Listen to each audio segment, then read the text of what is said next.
آپ کی زندگی کو خطرہ ہے. بالکل تو بی بی اپنی زندگی کے لیے حکومت کے لیے نہیں آ رہی تھی. بی بی آ رہی تھی کہ پاکستان میں جمہوریت اور پارلیمنٹ بحال ہو جائے.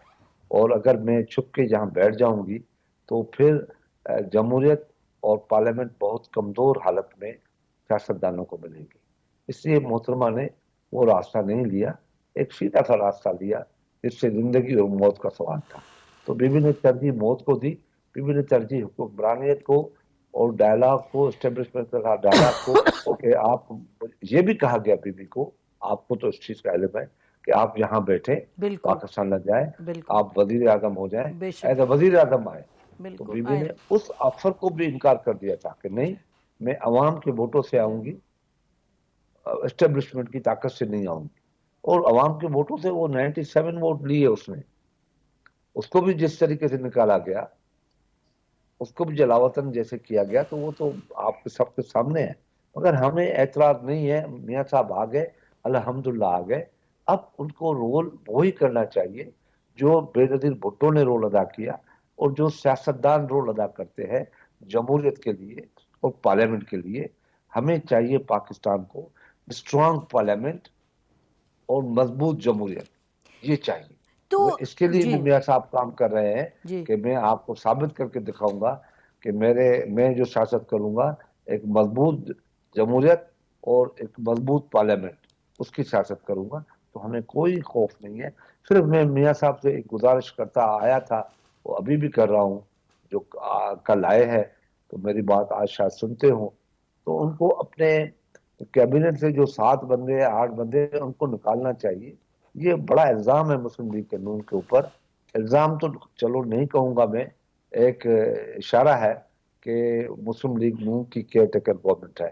تو اس لیے میری گزارش یہی ہے کہ ان لوگوں کو لے اور پہلا قدم یہ اٹھائیں کہ میرے جتنے لوگ ہیں جو بیوروکریٹس ہیں، جو میرے ساتھ کام کیا ہے، وہ سارے باہر آ جاؤ.